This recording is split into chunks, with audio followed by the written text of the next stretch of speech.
We are in this together. You have gifts that I don't have, and I have gifts that you don't have. That we must see. Now is the time, because it's when we all get together that we will make the changes that we must make. We are the world. Welcome to Malcolm and We on malcolmpresents.com. And we're honored to have, it's myself, Malcolm Berman, my co-host, Yana Larson, and our special guest, Dr. Robert. And could you pronounce your last name? Mwesigye Robert. Okay, because I'm going to just call you Dr. Robert now, because I know I'm going to mess up your last name.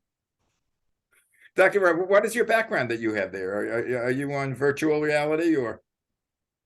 Yes, this is my area where I was doing the tree planting, agroforestry, and those mountains, what you are seeing, that is my home area where I have been doing the project of tree planting. And as you can analyze, when you see behind, you can see those trees we planted in 2012, 2013. So that is what is in our area in Africa, Uganda. You see clouds, you see what is there. Do they have people that are destroying that area? I'm unfamiliar with the forestry in Uganda. Of course, I know parts of the other parts of Africa where they're just plowing it down. Yes, there are people who are destroying the environment. You see these families in the valley, they have been using firewood to cook, and you see where I took a photo in the mountain, and it was a bare mountain. So people, they harvested those natural trees for firewood and to cook food. Is that illegal now? Are they doing it illegally, or is it there's no protection? It is illegal, and currently the government is prohibiting them, is stopping them from cutting those trees, but they end up smuggling because they don't have any option of cooking their food. So they end up smuggling and cutting trees to get firewood, to get charcoal for cooking food for survival. Are they doing any sorts of projects to give them other types of fuel to cook? Yes, as currently I have been advising and promoting smart cooking project, whereby we construct the cooking presses where they use little firewood, little energy to cook food. And people, so far now, we have piloted that project in 10 homes, and that one is helping, because if you plant one eucalyptus tree, you can use that eucalyptus tree to cook for 4 days, and you find the previous one, they used to use one eucalyptus tree to cook for 1 day, even a half a day. That's what we are advising. And we are also advising them to plant more eucalyptus trees, because they grow fast and they can harvest and they can regenerate in the time. No. Is there any resistance against that? Do you have anybody that's saying no, that they can't do that? No. Then second option, we are also advising biogas. Biogas from their products, from their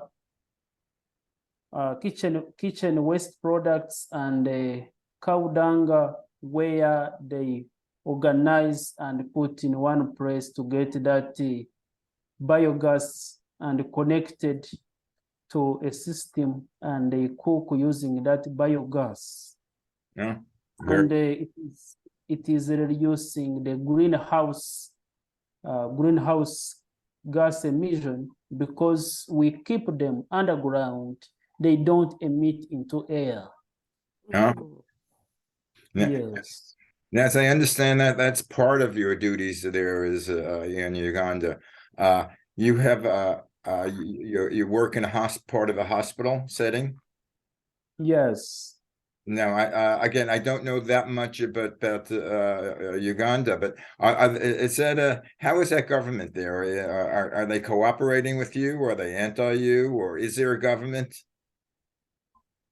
Yes, we are cooperating with agencies and local people on the ground, and plus government officials here in Uganda. For us, we have districts, and for you, you have states. But for us, we have districts, and I'm coordinating with the district natural resource officer and district forestry officer in doing this of restoration of climate in the area. Why I'm doing this? Previously, we had a prolonged drought of over 8 months in the year, and we ended up people very hungry without any food. And we realized that the challenge was a change or variation in climate changes that reduced the rainfall in the area. So that's where I got passion to engage more people in the community to join me in restoring this environment. Yes.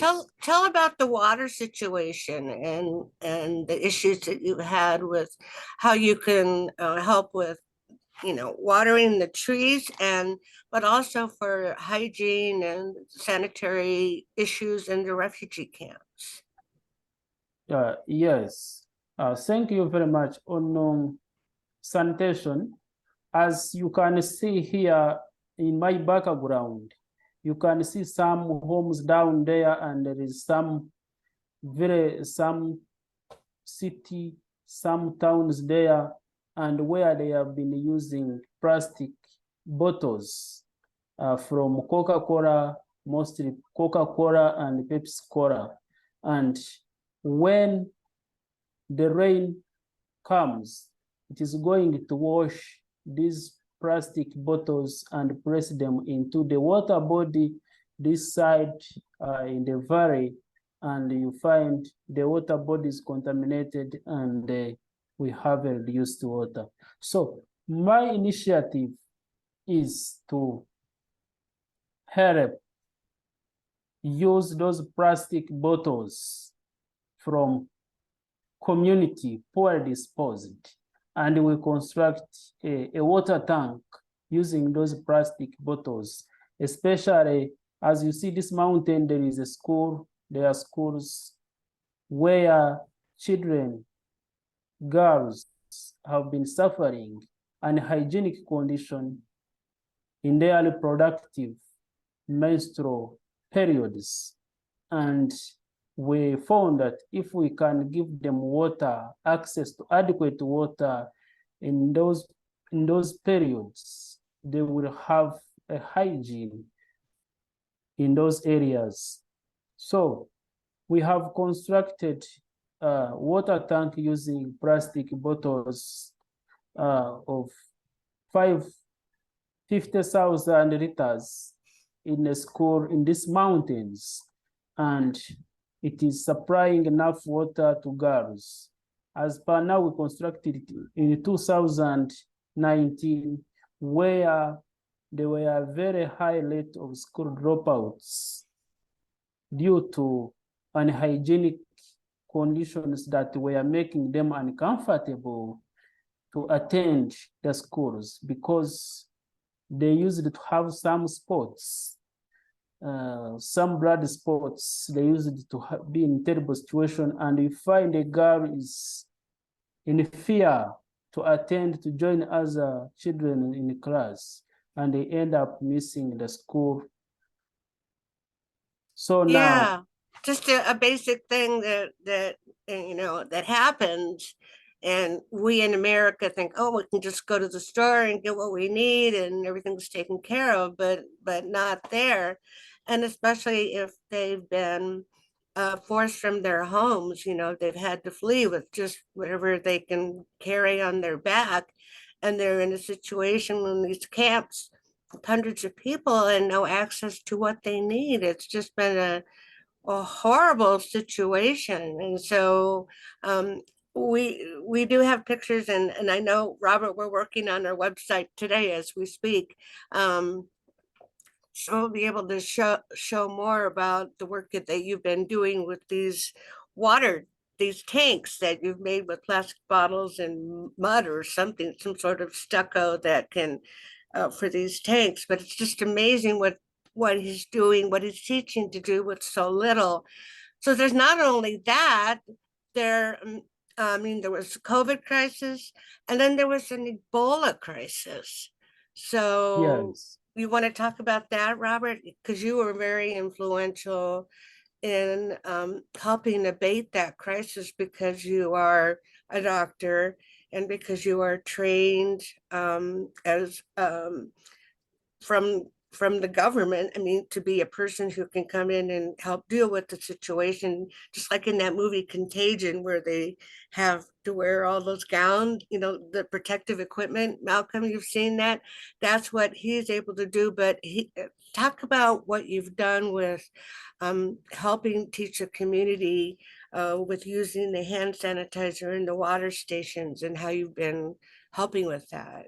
Are you a native Ugandan? Yes. Where did you go to school? Or where did you go to medical school? Mbara University. So, do you have much problems with the government or with rebels that are interfering with what you're doing, or is there stability there? Yes, I will start with Jana's request, talk about Ebola, then I will end up. Oh, okay. I will end with security. About Ebola, recently Uganda, we got an Ebola outbreak whereby it affected very many people. But for us, we health workers, we discovered the only thing what we can do is to do prevention. Prevention is better than cure. That is the Especially since there's no cure for Ebola. Yeah. Yes. And we discovered that if you can use jig or chlorine plus water, you can kill Ebola virus.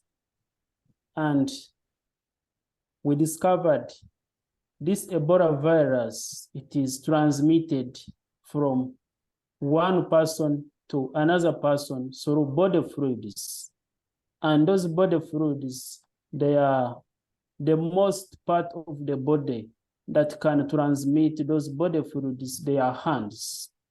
So my hands, your hands, it can transmit body fluids into the weak membranous body parts. For example, mouth, nose, eye. That where the virus can get access to the other systems, body systems, and start multiplication. Then after, the signs can show off.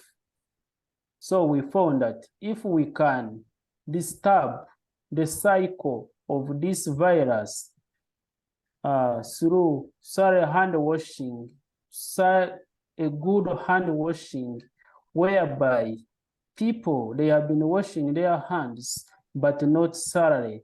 They have been washing their hands, but leaving the important part where this virus can hide. So recently, I happened to be in the community focal person in fighting Ebola on the community level, and I was teaching people on how to wash hands using chlorine or jig to kill this germ. And I was also teaching them how to mix this chlorine and water to be effective to avoid corrosive, because a jig itself is a corrosive agent, detergent. So if you don't dilute it very well, it is going to burn For your body's. skin. Yeah. Yes.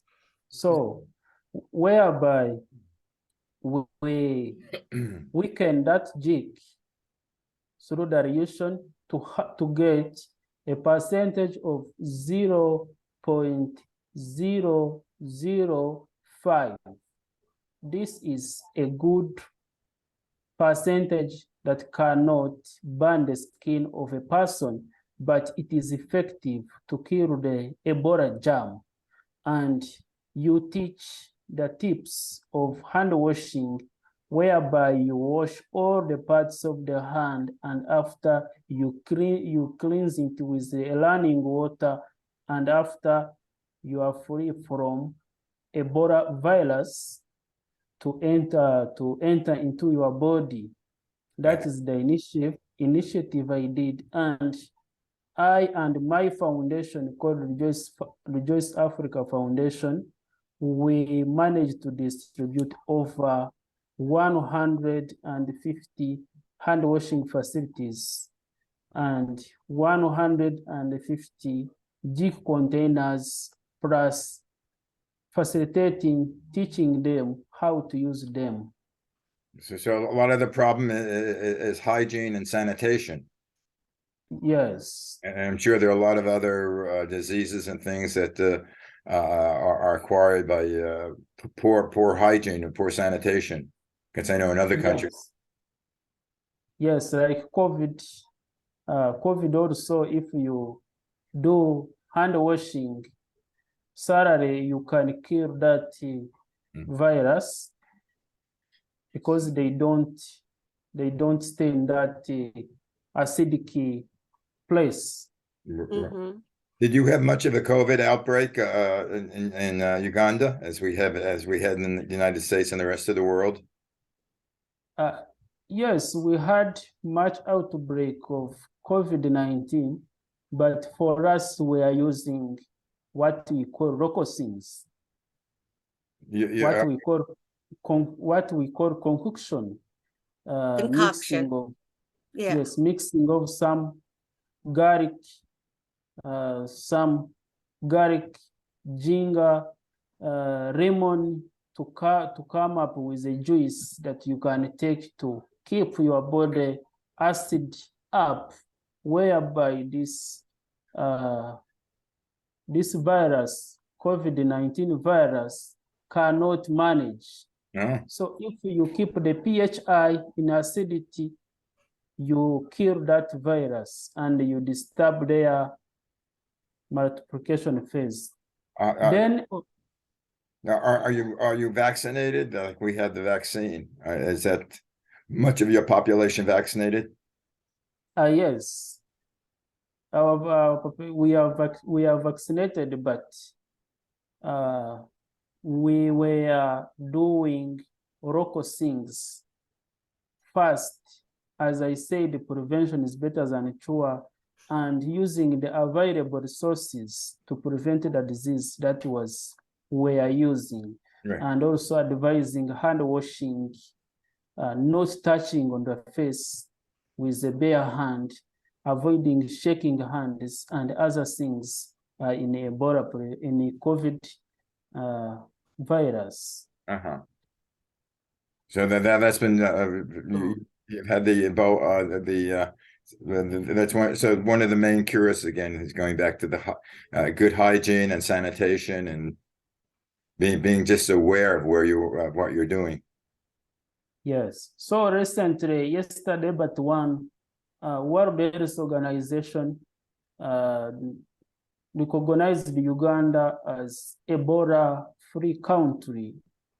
Recently, yesterday, but one World Health Organization recognized Uganda as Ebola-free country, and the doctor from World WHO was thanking the health workers, the government who were on the front line fighting for this disease. So you're a very busy man. Yes. How are you Yeah. being funded? For me, I don't have a donor. I depend on the solidarity or crowdfunding. The well-wishers who wish to support us, Rejoice Africa Foundation, they are highly welcome to support us through crowdfunding, through supporting a project, through giving some things to people. And previously, I was depending on my monthly salary to support these initiatives. Yes, then you asked me about the situation of security. Recently, we had an ADF attack. ADF it is a group of rebels that is fighting in eastern part of Congo, and they want to overthrow the government of Uganda, and they put another government. As you know, those rebels, they have their mission and hidden agenda. So recently they attacked one of district in the western part of Uganda called in Toroko district, and killed some people, innocent people, and left some people homeless because they had to run away from their homes to seek for security in one place. So they were gathered in one school in the Toroko district at Karugutu Primary School, where they didn't have what to eat. So my foundation, we managed to contribute, and we give them 1,600 kilograms of posho to comfort them. So as per now, there are people there on the ground still struggling to get food,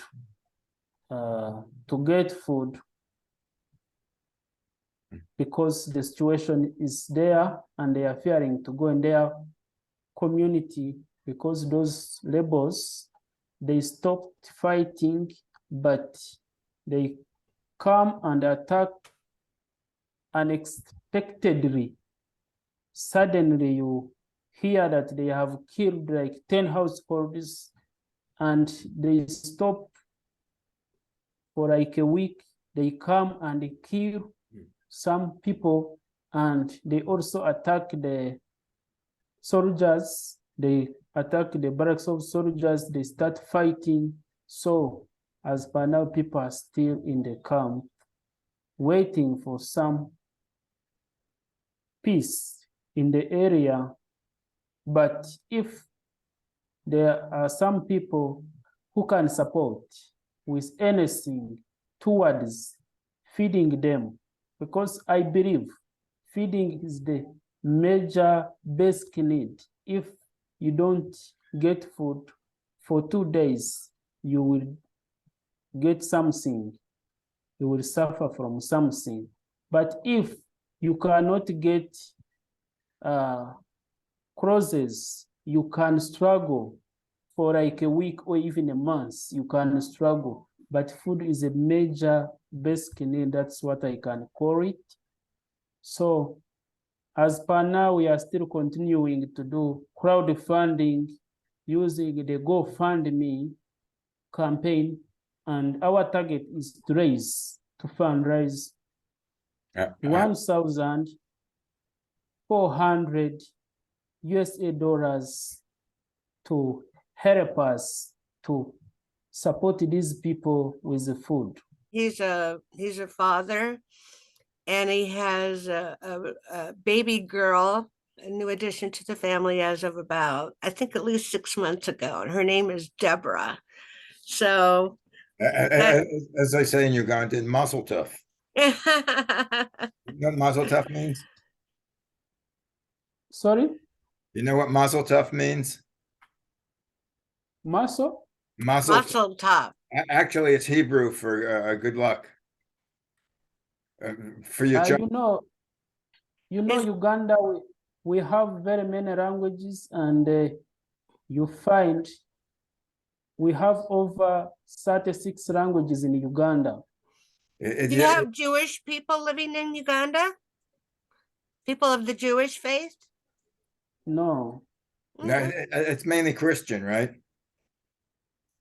Yes, it's mainly Christian and Muslim. Mm-hmm. We have some Muslims and we have Christian. So the highest population is Christian. Mm-hmm. Is there a native language, a native religion? Because the Christianity was when the Christians came in, obviously, to convert. But is there a native language, a native religion? Yes, We're throwing a lot at you, aren't we? We have so many questions. Here's what we can do. We'll say there is a GoFundMe link, and we'll put it on the when we upload it, we'll have the information there so that people can donate to your foundation, Robert, because people want to help you. They really do. And you've shared so much about Uganda. And even though I've known you for a couple of years, I still learned a lot. And as I said, Robert is a really dear friend, along with our other weekend team members who are going to be gradually meeting. Next week, we're going to meet Tumani Faso from Tanzania.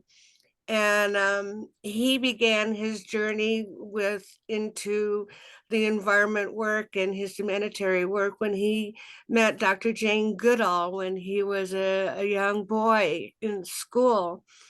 But I wanted to also, I think we have at least a little bit more time, Malcolm. We have another 3 minutes or so. I wanted to say that here's Robert doing what he's doing all this incredible, amazing work with very little help. But he shared with me that in his story of growing up, that he grew up.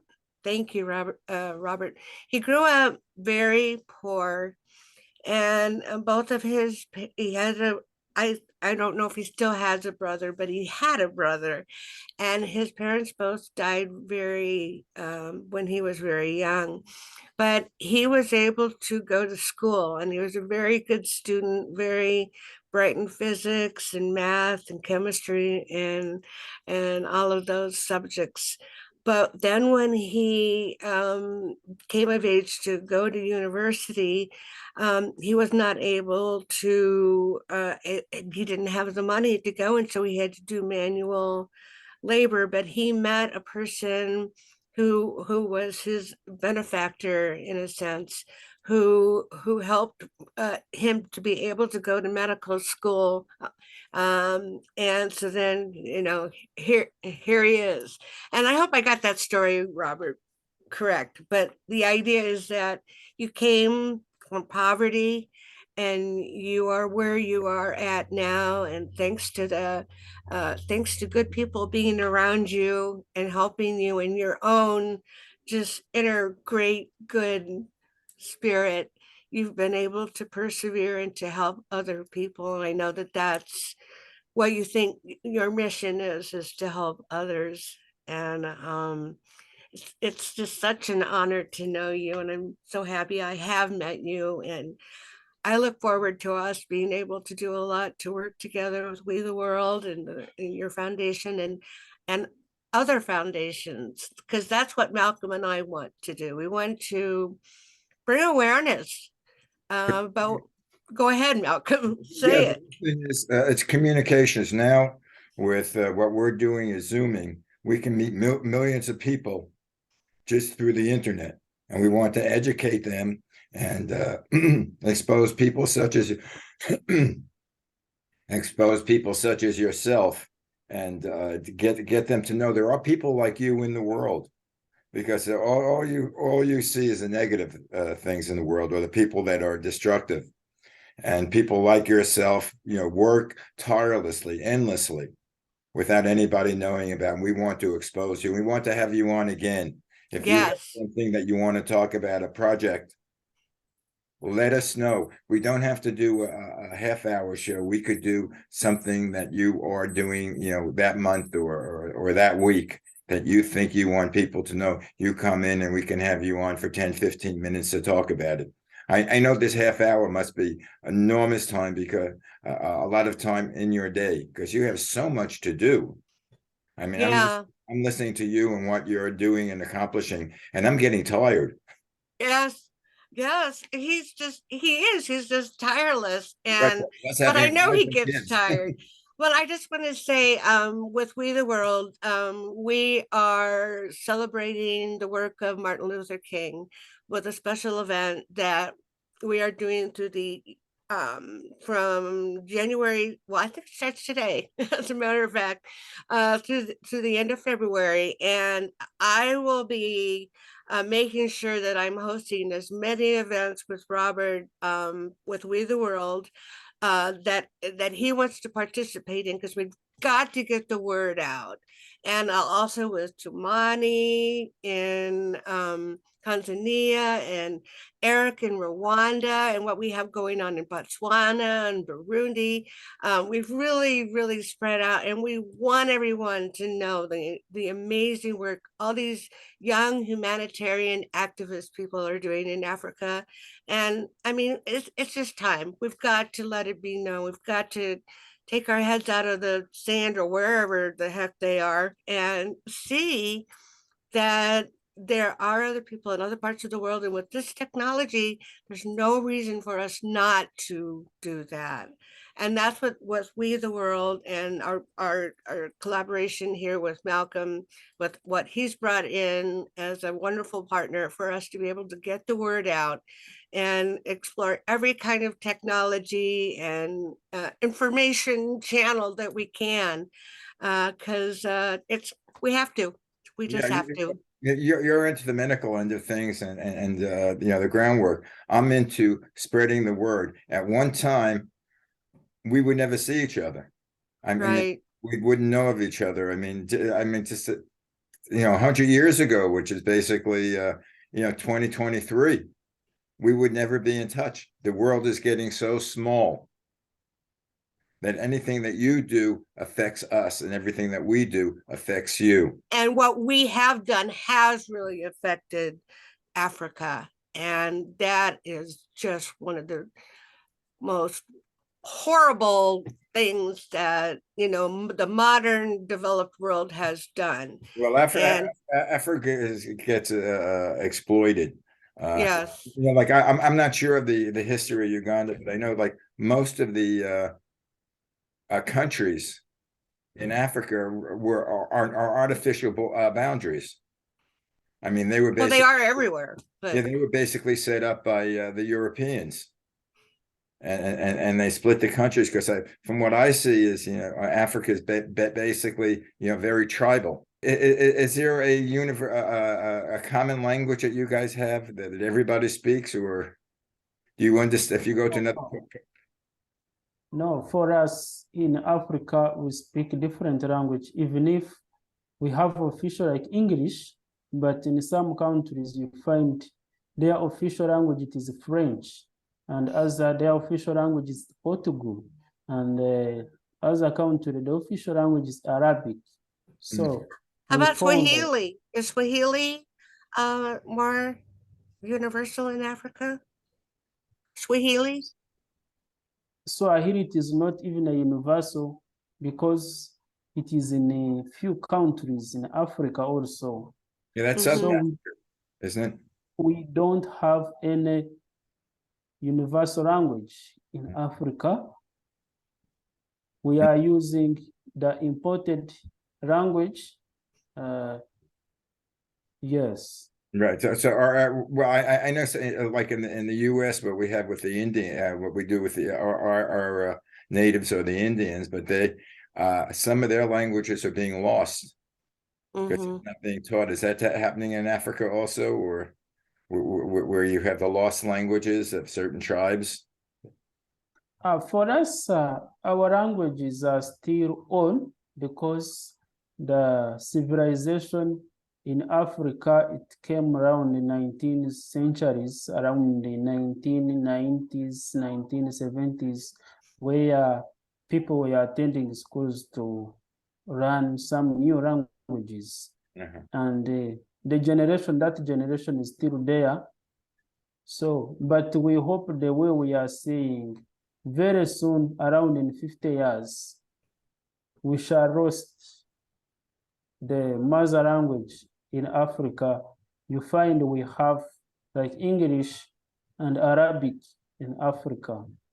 Well, with people like you, I have hope again. But anyway, we're out of time. Thank you very much. As I say, anytime that you want to talk about something or let us know what you're doing, just contact Yana and we'll have you on the show again. Yes. Thank you very much, Malcolm, for this opportunity you have given to me to talk about the situation from the ground. Right. Anyway, and again, thank you for being you. Yes. And thank you, Jana, for your time and choosing me also to talk about.